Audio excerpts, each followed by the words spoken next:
gentlemen, tomorrow we strike a crushing blow against those oppressive Austrians. Tomorrow we kill this man, Archduke Franz Ferdinand, heir to the Austrian throne. Do we have the hand grenades? Check. The pistols? Duh.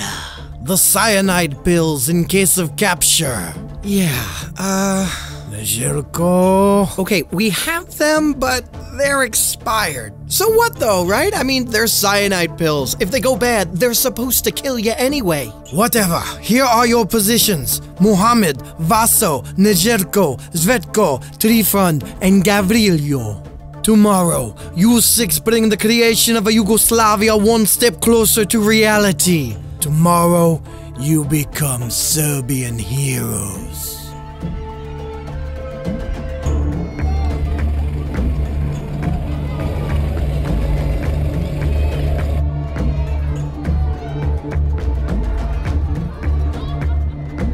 Nope.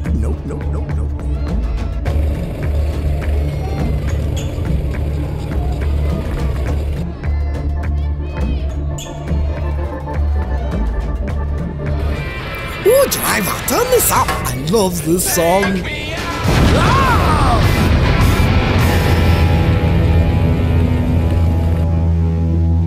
I am a Serbian hero! Huh. Who'd have thought cyanide pills go good when they go bad? The river! I'll drown myself there! I am a Serbian hero! Are you going to tell him it's only 4 inches deep, or should I?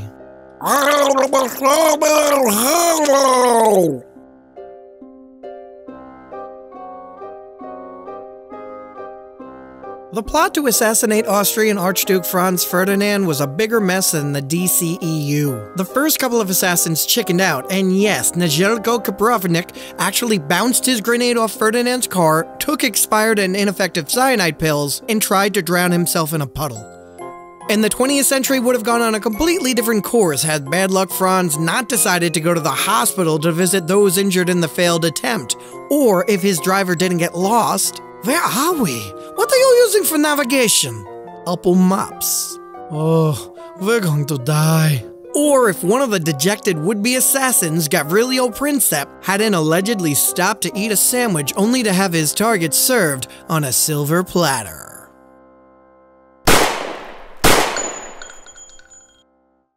But all of these events did happen, though Archduke Ferdinand was probably a horrible choice to kill. The pro-Slavic assassins wanted Serbian irredentism, a pan-Serbian state, and out of everyone in the Austro-Hungarian monarchy, Franz was the only one that would have even considered an Austria-Hungary-Serbia arrangement. Also, while he was next in line to rule the Austro-Hungarian Empire, it kind of fell into his lap. His father had been next in line but renounced his succession right, and he had only been in line because Crown Prince Rudolf offed himself rather than break up with his teenage mistress. But either way, Ferdinand was dead. Austria blamed Serbia and demanded justice with an ultimatum that included accepting an Austrian investigation on Serbian soil, suppression of all anti-Austrian propaganda, and allowing Austrians to depan Serbians at will. Serbia, of course, declined, and on July 28, 1914, Austria declared war, one expected to be brief and one-sided. But that's not what happened. Within a month, the Balkan crisis sneezed all over Europe and started the Great War. But come on, was the murder of a who-cares Archduke really the cause for World War I? Nope, it might have been the scratch, but the itch was Otto von Bismarck and the Franco-Prussian War. Now, in order for us to get into this, we have to get one thing straight. Prussia is not Russia. Say it. Say the words. Prussia is not Russia. Confusing the two drives history teachers insane. It's right up there with Martin Luther King nailing his 95 dreams to the Wittenberg Church door. Let's start in 1866, when Prussia was part of the German Confederation, which looked like this. Yeah, if you think this confusing mess of states is bad, prior to Napoleon throwing a wrench in all of Europe, It had been part of the 1,000-year-old Holy Roman Empire, which had about 300 different states, which, you know what? I'm not even gonna try drawing it. Here's a box of random Lego pieces. That's a fair approximation of the Holy Roman Empire pre-French Revolution. But after Napoleon was captured in 1814 and exiled to Elba, two funny things happened. One was the Congress of Vienna, which saw Europe come together to work out a less... Is that Napoleon? Geez, will somebody go stop him? Thank you. Now you stay there until you die. Anyway, the Congress finished up in 1815 and through the Concert of Europe made everything perfectly balanced, as all things should be. It restored old monarchies, welcomed back Bourbon France, and also created the German Confederation. That was supposed to be led by Austria to the south, but old Prussia wasn't going to let it stay this way for long. What followed was a half-century of tension between the two powers, often with religion being a major factor as Austria was predominantly Catholic and Prussia literally controlled Wittenberg, the home of Martin Luther. Verdammt. Enter Otto von Bismarck.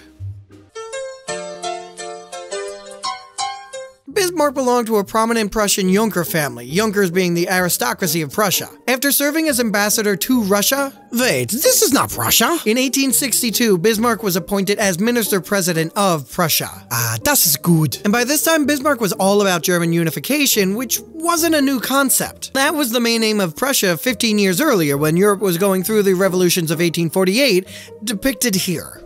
Bismarck had been against it then, but flipped his script after seeing the wormy old warship of Austria taking power. OVB's German nationalism had a new recipe though, blood and iron, which were also the main ingredients in McDonald's short-lived Oktoberfest burger. In order for that to happen, Bismarck would have to settle the issue of who the true post-Holy Roman Empire power would be, and that would also have to wait until he checked off another item on his to-do list. During 1864's Second Schleswig War, frenemies Austria and Prussia beat up Denmark, resulting in Austria controlling Holstein and Prussia getting the titular Schleswig. But this was only the first step in Bismarck's three-war plan to unify Germany. Soon, Bismarck was talking smack about Austria to pretty much anybody that would listen. Serbs, Romanians, Italians, Czechs, Wakandans, everybody.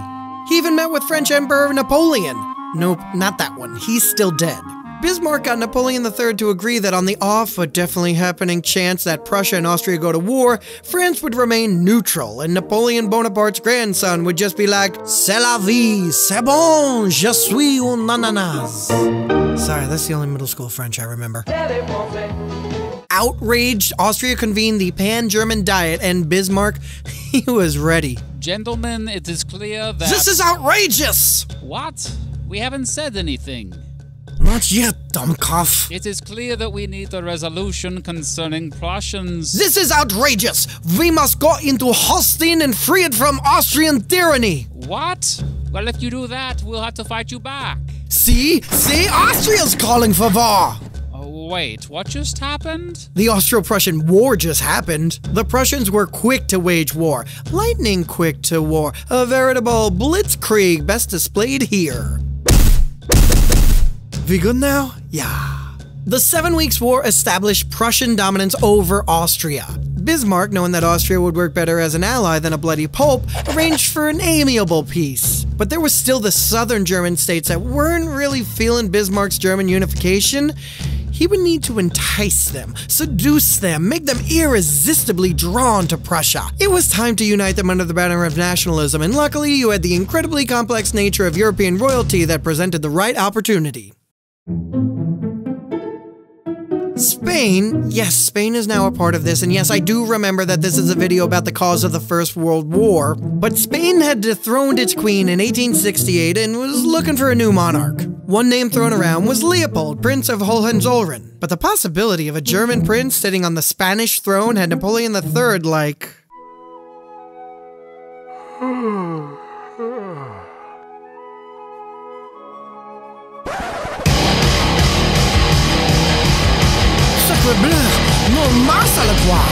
And the Prussian king Wilhelm I didn't like it either, so Leopold had to withdraw from consideration. Still, Napoleon sent an ambassador over to get Wilhelm to promise that a Hohenzollern would never take the Spanish throne, to which Wilhelm sternly but politely said, no. But Bismarck, having been given approval to publish the official account of the meeting, edited it in a way as to make France look bad to Prussians, And Prussia looked bad to the French. Napoleon was incensed and sent French troops over to the border. This was fantastic for Bismarck. This gave him the moral high ground, and this gave him a common enemy to unite all German people. And this gave him an excuse to unleash his greatest weapon. France might have been able to say, "We struck first," but Bismarck could say, "We have a Moltke." I am a god, you dull creature, and I will not be bullied by that.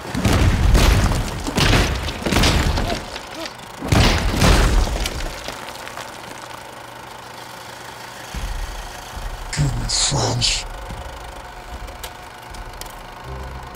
Prussia demolished French forces, even capturing Napoleon III at the Battle of Sedan, which left a bit of a problem. Who do you negotiate peace with? A new government of national defense rose up and claimed to be in power in France, and they wanted to fight on, to which Bismarck responded, "Really?"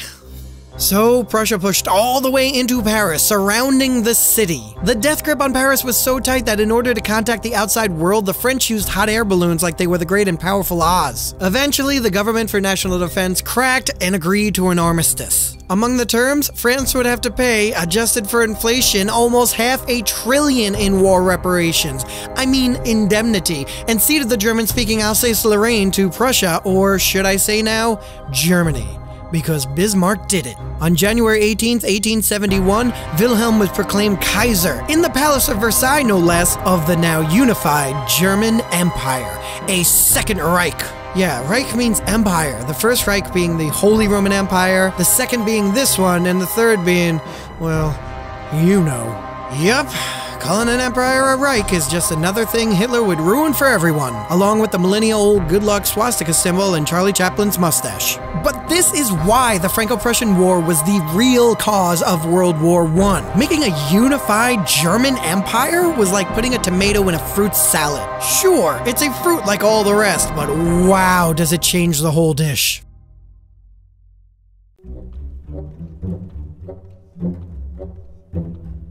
Germany quickly became the dominant power on the European continent. Its economy exploded, becoming a leader in steel production by century's end. Though wages weren't as high as in other nations, Germany introduced welfare programs like old age pensions, medical care, unemployment insurance, and Taco Tuesday. Imperialistically, Germany wanted some colonies because apparently you weren't a real European power unless you had some brown people to oppress. They wanted their place in the sun, metaphorically and geographically. Germany's urge to colonize threatened the European power structure so much that King Leopold II of Belgium organized the Berlin Conference, in which 14 countries came together to split up Africa, and absolutely nobody essential was left out of the conversation.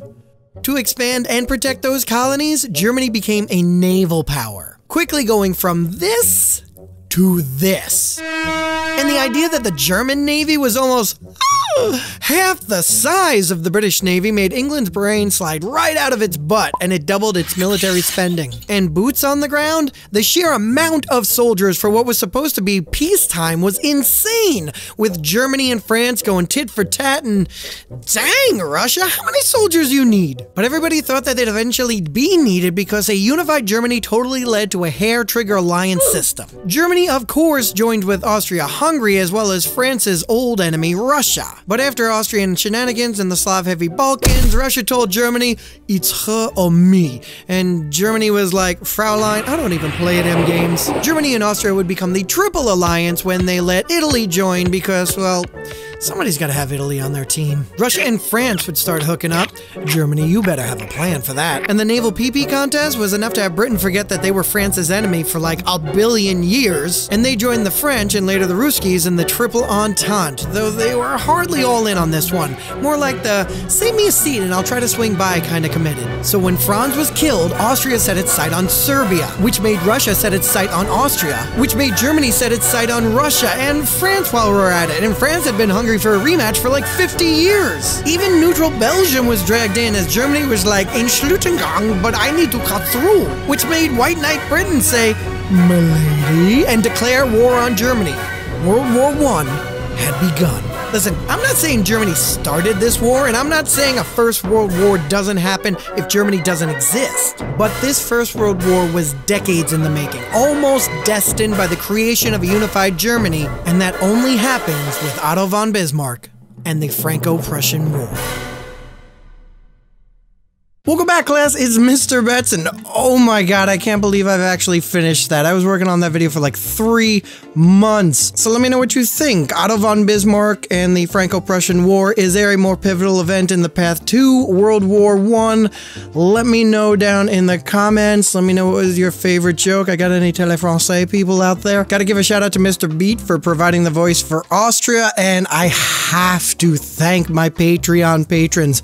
They have been waiting and been supportive on this video for so long. Check out their names down here. These people are Mr. Betts Class heroes, and if you want to join them, go to patreon.com/Mr. Betts Class. They're also helping to support the channel monetarily, and let's face it, this video is about a war, so there's a good chance it's going to get demonetized, and like the 200 or 250 hours I spent on it will all be for nothing. So you can become a Patreon patron, help me out with that, or go to my Redbubble store and get some merch. Or at the very least, subscribe and hit that bell notification because, well, these take a long time, so I'm never quite sure when they're gonna get uploaded. And share these videos, share them wherever you share them. Hey, it'd be nice to crack Reddit for once. Anyway, I gotta go get started on the next video. Be safe. I'll see you next time.